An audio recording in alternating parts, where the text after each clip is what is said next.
Hello friends, very good morning to all of you. दोस्तों, आज है 19 दिसंबर 2020 और दिन है शनिवार का। तापमान में गिरावट लगातार जारी है दोस्तों, इसे आप महसूस कर रहे होंगे। तो अपने लिए सर्दी का बचाव करें और आपके आसपास कोई असहाय और निरीह जीव जंतु हो या कोई ऐसा व्यक्ति है, अगर आप उसकी मदद कर सकते हैं तो उसकी मदद आप जरूर कर दें फ्रेंड्स। अखबारों में भी ये बात आप देख सकते हैं और सर्दी अब अपने पूरे स्वभाव में आने वाली है। अगले 2 दिनों के लिए उत्तर प्रदेश में शीतलहर चलने के साथ ही अब बहुत जगहों पर पाला भी पड़ने की संभावना है। प्रयागराज में तापमान 8 डिग्री पहुंच गया है, यानी कि मिला जुला कर स्थिति ये बन रही है कि अब सर्दी उनके लिए जिनके पास सर्दी से बचने के साधन नहीं है, असहनीय होने वाली है। तो दोस्तों, आप लोगों से बस यही कहूँगा कि अगर आप किसी की हेल्प कर सकते हैं तो ज़रूर कीजिएगा। और यूपीटीटी के बारे में बात कर लेते हैं फ्रेंड्स। तो यूपीटीटी के लिए आवेदन जो है ये दिसंबर के अंत तक, यानी कि आज तो हो गया आपका 19 दिसंबर, तो बस आने वाले सप्ताह में आपको यूपीटीटी के लिए आवेदन करने का अवसर मिलेगा। इस बार यूपीटीटी में बहुत अधिक परीक्षार्थी जो होंगे शामिल होंगे और इस बार ये भी अंदेशा है, हालांकि नियमावली अभी जारी नहीं हुई है, लेकिन ये भी अनुमान लगाया जा रहा है कि इस बार की जो यूपीटीटी होगी उसकी जो वैधता होगी वो लाइफ टाइम हो सकती है। तो अगर आप भी यूपीटीटी देना चाहते हैं, मतलब अगर आपने ऑलरेडी पास कर रखा है फिर भी देना चाहते हैं, आपकी तैयारी है, तो दीजिए, क्योंकि सुपर टेट में यूपीटीटी का 50% से ज़्यादा ही कवर होगा। और मुझे लगता है कि आने वाली जो शिक्षक भर्ती है 51,000 और जूनियर शिक्षक भर्ती जिसमें 5,000 से अधिक पद हैं, तो दोनों के लिए यूपीटीटी का जो सिलेबस है वो आपको कवर करना ही पड़ेगा। तो दे लीजिए, ठीक है। हालांकि मैं ये नहीं कह रहा हूँ कि ज़रूरी है, अगर और ये भी ज़रूरी नहीं है कि आप दें ही, क्योंकि अगर आपने अभी हाल ही में यूपीटीटी को पास आउट किया है तो निश्चित रूप से फ्रेंड्स ये आने वाले जो 5 से 7 साल हैं आपके पास, ये पर्याप्त है कि आप एक कोई ना कोई नौकरी तो आप पा ही जाएंगे। फिलहाल निर्णय आप कीजिएगा। अगर आप अपना स्कोर सुधारना चाहते हैं तो आप परीक्षा में शामिल होइए और जो कुछ भी होगा डिस्कशन वो हम नोटिफिकेशन आने के बाद करेंगे। तो चलते हैं, आगे बढ़ते हैं। और अगली खबर ये है कि 2016 असिस्टेंट प्रोफेसर की कॉलेजों में होगी भर्ती। दोस्तों, यहाँ पर 44 विषयों में भर्ती की तैयारी है। लिस्ट आपके सामने है। आप जिस भी विषय से इस परीक्षा में शामिल होना चाहते हैं यहाँ पर तलाश सकते हैं। आपको बता दें कि यूपी टीजीटी पीजीटी 2020 का विज्ञापन भी इसी दिसंबर माह के अंत तक या फिर जनवरी के फर्स्ट वीक तक तो आ ही जाएगा। और उसी के साथ डिग्री कॉलेज में असिस्टेंट प्रोफेसर की भर्ती भी आ रही है। तो दो भर्तियां आपको देखने को मिलेंगी। और अब आपका समय क्या भी काफ़ी व्यस्त होना चाहिए, क्योंकि आने वाले जो 3-4 महीने हैं उसमें आपकी कई महत्वपूर्ण परीक्षाएं होनी हैं। और सूचना ये भी प्राप्त हो रही फ्रेंड्स कि इस बार यूपी पीसीएस 2021 जो लोग देना चाहते हैं वो लोग भी अपनी तैयारी स्टार्ट करते हैं। परीक्षा जो है ये अगस्त में हो सकती है, ठीक है। तो अगस्त से पहले तो उम्मीद नहीं लग रही है, क्योंकि बीच में चुनाव उनाव हैं और भी कई सारी परीक्षाएं हैं। तो अगस्त में परीक्षा हो सकती है और इसका जो नोटिफिकेशन है उसकी तैयारी चल रही है। नोटिफिकेशन आपको जनवरी के अंत तक या फिर फरवरी में जरूर देखने को मिल जाएगा। यूपी पीसीएस 2021 का आरओ की परीक्षा भी होने वाली है। तो फ्रेंड्स, यहाँ पर मिला जुला कर स्थिति ये है कि अब आप करंट अफेयर्स को बहुत अच्छे से तैयार करें, क्योंकि सारी परीक्षाओं के मूल में करंट अफेयर्स भी रहेगा। करंट अफेयर्स एक कॉमन टॉपिक है जो कि सभी परीक्षाओं के लिए है, इसलिए मैं प्रतिदिन इस से संबंधित जो महत्वपूर्ण प्रश्न है वो डिस्कस भी कर रहा हूँ। सुपर टेट की तैयारी शुरू कर दी गई है। अगर आपने अब तक ज्वाइन नहीं किया है क्लासेस तो जरूर ज्वाइन कर लीजिएगा। और ये जो सुपर टेट की क्लासेस स्टार्ट हो रही है फ्रेंड्स, ये आपके लिए जो लोग टीजीटी पीजीटी तैयारी कर रहे हैं उनके लिए भी काफ़ी हेल्पफुल है। और प्रदेश के 241 अशासकीय डिग्री कॉलेजों में 2016 असिस्टेंट प्रोफेसर के पदों पर भर्ती के लिए उच्चतर शिक्षा सेवा आयोग काम कर रहा है। आयोग को अध्याचन मिल चुके हैं। भर्ती परीक्षा के लिए एजेंसी चयन की प्रक्रिया शुरू हो गई है। और यहाँ पर आप देख रहे हैं कि बताया गया है कि जनवरी की शुरुआत में असिस्टेंट प्रोफेसर के 2016 पदों पर भर्ती का विज्ञापन आयोग जारी करेगा। इसमें 803 पद सामान्य के, 571 ओबीसी के, 441 एससी और 184 ईएसडब्ल्यू के लिए आरक्षित होंगे। आयोग की सचिव वंदना त्रिपाठी ने यह बताया कि विज्ञापन से पहले सिलेबस को रिवाइज करना है। सिलेबस तो रिवाइज हो जाएगा, लेकिन आपको जो टॉपिक है वो टॉपिक तो वही रहेगा। इसलिए मैं कह रहा हूँ कि आप जीएस जरूर पढ़ते रहो, ठीक है। स्टैटिक का जो पोर्शन है वो हट नहीं सकता है, क्योंकि अब जिन परीक्षाओं में स्टैटिक नहीं भी था, स्टैटिक और करंट उसमें भी शामिल हो रहा है। तो ये जो चीज़ें हैं वो आपको बिल्कुल अपडेट रखती हैं और नई शिक्षा व्यवस्था में चीज़ों को अपडेट रखना ही मुख्य ध्येय है। तो जो स्टैटिक और जीके है और करंट है वो तो पूछा ही पूछा जाएगा, तो उसकी तैयारी आप लोग अभी से करो। और ये रही विषयों की लिस्ट, इसका स्नैपशॉट ले सकते हो आप, स्क्रीनशॉट, और लेकर अपना जो विषय है उसको तलाश सकते हो। और इसी तरह आपको बता दें कि शिक्षकों का जो अंतर जनपदीय तबादला होगा वो 3 नहीं 5 साल में होगा। तो ये एक झटका लगा है उन अध्यापकों के लिए जो लोग अपना तबादला करवाना चाहते थे, क्योंकि लंबे समय से अंतर जनपदीय तबादले का इंतजार कर रहे परिषदीय शिक्षकों को झटका लगा है। हाईकोर्ट के आदेश के क्रम में शिक्षकों का अंतर जनपदीय तबादला कार्यभार ग्रहण करने की तिथि से पिछले क्षेत्र में 5 साल की सेवा और महिला शिक्षकों के लिए 2 वर्ष की सेवा पूरी करने पर ही किए जाएंगे। मूल शासनादेश में स्थानांतरण के लिए शिक्षकों के लिए 3 वर्ष और शिक्षिकाओं के लिए 1 साल का नियम था, तो 1 साल को बढ़ाकर 2 साल कर दिया गया महिलाओं के लिए, 3 साल से बढ़ाकर 5 साल कर दिया गया पुरुषों के लिए। तो दोस्तों यहाँ पर आप देख रहे हैं कि जहाँ पर आपकी नियुक्ति होगी 5 साल आपको वहीं पर सेवा देनी है। शिक्षा परिषद के सचिव प्रताप सिंह बघेल ने हाईकोर्ट के 3 नवंबर और 3 दिसंबर के आदेश और 15 दिसंबर के शासनादेश के क्रम में मूल आदेश में संशोधन की सूचना जो है ये बेसिक शिक्षा अधिकारियों को 17 दिसंबर को आवश्यक कार्य के लिए भेज दी है।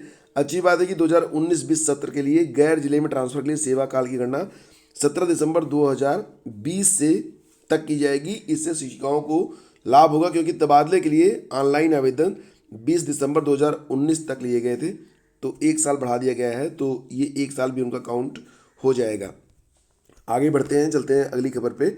और अगली खबर ये है कि सिविल सेवा अभ्यर्थियों को मिल सकता है एक और मौका। दोस्तों आपने देखा होगा यूपीएससी की परीक्षा भी टाली गई थी। ये परीक्षा बाद में अक्टूबर में करवाई गई थी, 4 अक्टूबर को। हालांकि 4 अक्टूबर को भी परीक्षा टालने के लिए कई सारी याचिकाएं दायर हुई थी, सुप्रीम कोर्ट में भी इस पर इसकी सुनवाई हुई थी, लेकिन परीक्षा 4 अक्टूबर को ही करवाई गई थी। तो बहुत सारे ऐसे अभ्यर्थी थे जिनका लास्ट चांस था, यानी कि वो 32 साल की उम्र या फिर नियमानुसार जो रिजर्व कैटेगरी के थे वो लोग भी अपने अंतिम वर्ष में थे, तो उनकी परीक्षा भी छूट गई थी। तो यहाँ पर केंद्र ने शुक्रवार को सुप्रीम कोर्ट को सूचित किया कि इस साल कोविड महामारी से उत्पन्न स्थिति की वजह से अपने अंतिम प्रयास में यूपीएससी द्वारा आयोजित सिविल सेवा परीक्षा में शामिल नहीं हो सके अभ्यर्थियों को एक और अवसर प्रदान करने का जो मुद्दा है वो विचाराधीन है। न्यायमूर्ति एएम खानविलकर, न्यायमूर्ति वीआर गवई और न्यायमूर्ति कृष्ण मुरारी की पीठ को यह जानकारी केंद्र की ओर से सॉलिसिटर जनरल तुषार मेहता ने दी है। और पीठ कोविड-19 महामारी की वजह से यूपीएससी की परीक्षा में अपने अंतिम अवसर से वंचित रहे अभ्यर्थियों की याचिका पर सुनवाई कर रही थी। वीडियो कॉन्फ्रेंस के माध्यम से सुनवाई के दौरान मेहता ने पीठ से कहा कि यह विषय सरकार के विचाराधीन है। इससे पहले 30 सितंबर को न्यायालय ने कोविड-19 महामारी और देश के कई राज्यों में बाढ़ से उत्पन्न गंभीर स्थिति के मद्देनजर 4 अक्टूबर को होने वाली संघ लोक सेवा आयोग की सिविल सेवा जो प्रारंभिक परीक्षा थी उसको जो है स्थगित करने से इनकार कर दिया था। हालांकि शीर्ष अदालत ने केंद्र से कहा था कि वह उन अभ्यर्थियों को एक और अवसर प्रदान करने पर विचार करे जो कोविड महामारी की वजह से परीक्षा के लिए अपने अंतिम प्रयास में उपस्थित नहीं हो सकते हैं। तो ये जो न्यूज़ है आप तक पहुंच रही है और आप इसे देख रहे हैं। तो दोस्तों एडीसी में अतिथि प्रवक्ता के लिए करिए आवेदन। तो ये 7 जनवरी तक आप आवेदन कर सकते हैं। एडीसी मतलब इलाहाबाद डिग्री कॉलेज में नए सत्र में अतिथि प्रवक्ताओं की नियुक्ति के लिए प्रक्रिया जो है शुरू हो गई है। इसके लिए कॉलेज प्रशासन ने विज्ञापन जारी कर आवेदन मांगा है।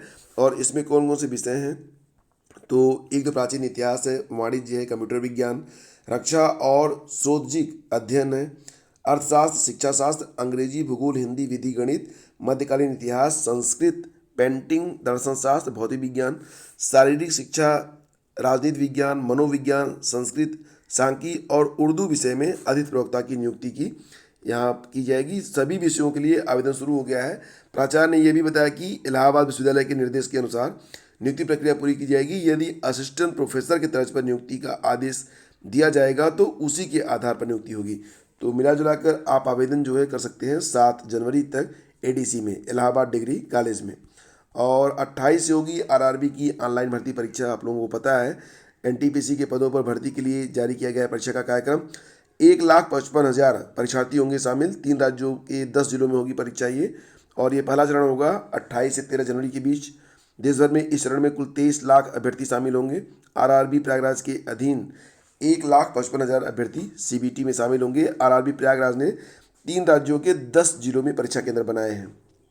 और इसके लिए आप ऑफिशियल वेबसाइट पर विजिट कर सकते हैं, जहां पर आपको पूरी जानकारी मिल जाएगी अगर आप इस परीक्षा में शामिल हो रहे हैं। तो परीक्षा तिथि से 4 दिन पहले आरआरबी एनटीपीसी का प्रवेश पत्र डाउनलोड करने का लिंक दिया जाएगा। तो ये ध्यान रखना कि जो एडमिट कार्ड है ये 4 दिन पहले आपको उपलब्ध होंगे। आरआरबी प्रयागराज के चेयरमैन आर्य जमाली ने बताया कि परीक्षा के लिए 3 राज्यों के 10 शहर कौन कौन से हैं, प्रयागराज, कानपुर, अलीगढ़, झांसी, ग्वालियर, आगरा, मथुरा, मुरादाबाद, रुड़की और देहरादून में। ठीक है, तो इस प्रकार से ये परीक्षा केंद्र आपके बनाए गए हैं। और 10वीं 12वीं में एनसीईआरटी आधारित किताबें अब लागू हो रही हैं। यूपी बोर्ड 2021-22 में सत्र से 3 और कक्षाओं में एनसीईआरटी पर आधारित पाठ्यक्रम लागू करेगा। कक्षा 10 और 12 में अंग्रेजी और कक्षा 12 में कॉमर्स में राष्ट्रीय मानक के अनुरूप कोर्स लागू करने की तैयारियां शुरू हो गई हैं। सूत्रों के अनुसार प्रकाशन का टेंडर जनवरी में होगा ताकि मार्च के तीसरे सप्ताह तक नई किताबें मार्केट में अवेलेबल हो जाएं। और दोस्तों एनसीईआरटी की किताबें काफ़ी इंपॉर्टेंट होती हैं सभी परीक्षाओं के लिए, तो अगर ये किताबें लागू होती हैं यूपी बोर्ड में तो ये एक बहुत अच्छी पहल है। और दोस्तों यहाँ पर पुलिस भर्ती बोर्ड के बारे में बात कर लेते हैं। तो इसकी परीक्षा आज यानी कि शनिवार रविवार को हो रही है। पुलिस भर्ती परीक्षा में पहले नकल गिरोह का पुलिस भर्ती परीक्षा से पहले नकल गिरोह का भंडाफोड़ हुआ है। इसमें 8 गिरफ्तार हुए हैं। इसमें 3 अभ्यर्थी भी हैं, एसटीएफ ने पकड़ा, और नकदी और 5 एडमिट कार्ड इसमें बरामद हुए हैं। और दोस्तों ये एसटीएफ के मुताबिक पकड़े गए लोगों में 3 अभ्यर्थी और शेष अन्य नकल गिरोह के सदस्य हैं। गिरोह के सदस्यों ने बताया कि मोटी रकम लेकर अभ्यर्थियों को परीक्षा का पास कराने का ठेका लेते थे। अभ्यर्थी मिलने के बाद वो केंद्रों पर जाकर सेटिंग करते थे। तो यहाँ पर आप देख सकते हैं 70,000 में परीक्षा और 7 लाख रुपए में भर्ती कराने का ठेका लिया जाता था। और यहाँ पर पुलिस भर्ती एवं प्रोन्नति बोर्ड परीक्षा में सेंधमारी में पहले ही दबोचे गए नकल गिरोह के सदस्यों से पूछताछ में कई चौंकाने वाले खुलासे हुए हैं। पता चला कि परीक्षा पास कराने के साथ ही वह भर्ती कराने का भी ठेका लेते थे, जिसके लिए उन्होंने अलग अलग रेट तय कर रखा था। परीक्षा पास कराने के लिए अभ्यर्थियों से 70,000 और भर्ती के लिए 7 लाख रुपए की मांग करते थे। एसटीएफ सूत्रों के मुताबिक जिन 3 अभ्यर्थियों को गिरोह के सदस्यों के साथ गिरफ्तार किया गया उन्होंने भी एडवांस में रुपए दिए थे। फिलहाल उन्होंने यही बताया कि उनमें से प्रत्येक ने 70,000 रुपये एडवांस दिए थे। यह रुपए परीक्षा पास कराने के लिए दिए गए थे। दोस्तों आप लोगों से बस यही कहना चाहूँगा कि ऐसी जो खबरें होती हैं वो आपको सतर्क करती हैं कि अगर कोई भी व्यक्ति ऐसा ऑफर आपको देता है तो आप बिल्कुल उसे सिरे से नकार दीजिए और उसकी सूचना आप पुलिस को जरूर दें ताकि उस पर जो है अग्रिम कार्रवाई भी हो सके। ठीक है, चलिए आगे बढ़ते फ्रेंड्स, चलते हैं अगली खबर पे। और अगली खबर यहाँ पर ये है कि प्राइवेट छात्रों के लिए नियमों में बदलाव जल्द। जैसा कि मैंने कल आपको बताया था कि उत्तर प्रदेश के जितने भी राज्य विश्वविद्यालय हैं उसमें अब प्राइवेट जो है आप बीए या एमए नहीं कर सकते हैं, बीएससी एमएससी कोई भी पाठ्यक्रम। खैर जहाँ पर प्रैक्टिकल विषय जो होते हैं उसमें तो आप कर ही नहीं सकते थे, और जो लोग प्राइवेट एडमिशन लेते थे उनको सीधे सीधे परीक्षा में शामिल होने का ही अवसर मिलता था। लेकिन यहाँ पर ये एक बदलाव हुआ है कि प्राइवेट की जगह अब करस्पॉन्डेंस कोर्स ही मान्य होंगे। दोस्तों यहाँ पर 2 सवालों के जवाब मैं सबसे पहले दे देता हूँ। कल मैंने देखा था कि कमेंट में कुछ लोगों ने पूछा था कि उन्होंने बीए 1-2 साल पूरा कर लिया है, मान लेते हैं 1 साल पूरा कर लिया है या 2 साल पूरा कर लिया है, और इसी के साथ एमए में भी कुछ लोग अपना जो फर्स्ट ईयर है उसको उन्होंने 12 साल जो है पास कर लिया है, तो सेकेंड ईयर में क्या रूल होंगे। तो दोस्तों यहाँ पर बस यही है कि जो लोग ऑलरेडी बीए में 1-2 साल अपना प्राइवेट जिस तरीके से उन्होंने पास किया है, थर्ड ईयर की परीक्षा भी उनकी हो जाएगी या सेकेंड ईयर थर्ड ईयर की परीक्षा भी उनकी हो जाएगी अगर 1 साल ही पूरा हुआ है। एमए में जो लोग 1 साल पूरा कर चुके हैं उनको जो है फाइनल ईयर में बिल्कुल उसी प्रकार से उनकी जो परीक्षा होगी। अब जो नए एडमिशन होंगे वो करस्पॉन्डेंस कोर्स के अंतर्गत और नई नियमावली के अंतर्गत होंगे। तो दोस्तों प्रदेश के राज्य विश्वविद्यालयों में व्यक्तिगत छात्रों के लिए प्रदेश के राज्यपाल की ओर से शैक्षिक व्यवस्था में बदलाव किया गया है। प्राइवेट छात्रों के लिए जल्द ही मुक्त विश्वविद्यालय की तर्ज पर दूरस्थ शिक्षा पद्धति के नियमों को लागू किया जाएगा। यानी कि ऐसे छात्र जो प्राइवेट एडमिशन लेंगे उनको जो है स्टडी मटेरियल और जब वैकेशन होगा, जब छुट्टियां होंगी उस दौरान उनकी क्लासेस भी चलाई जाएंगी। कभी कभी ये क्लासेस जो होती हैं वो शनिवार रविवार को भी चलती हैं। तो हालांकि अभी इस पर जो है मीटिंग होगी, मीटिंग के बाद नियम जो तय किए जाएंगे। लेकिन जो लोग ऑलरेडी एनरोल्ड हो चुके हैं प्राइवेट स्टूडेंट के रूप में उनको घबराने की जरूरत नहीं है। उनकी डिग्री की वैधता भी बनी रहेगी। ऐसा कुछ नहीं है कि उनकी डिग्री एकाएक जो है इनवैलिड हो जाएगी, ऐसा कुछ भी नहीं। घबराए नहीं, बिल्कुल भी मत घबराएं। जो लोग एडमिशन ले चुके हैं उनके लिए घबराने की कोई चिंता वाली बात नहीं है। और अप्रैल मई में होंगी विश्वविद्यालयों की परीक्षाएं, 15 जून तक आएंगे परिणाम। तो दोस्तों यहाँ पर प्रदेश में राज्य विश्वविद्यालयों की स्नातक और स्नातकोत्तर की जो वार्षिक परीक्षाएं हैं ये अप्रैल मई में होंगी। परीक्षा परिणाम 15 जून तक घोषित किए जाएंगे।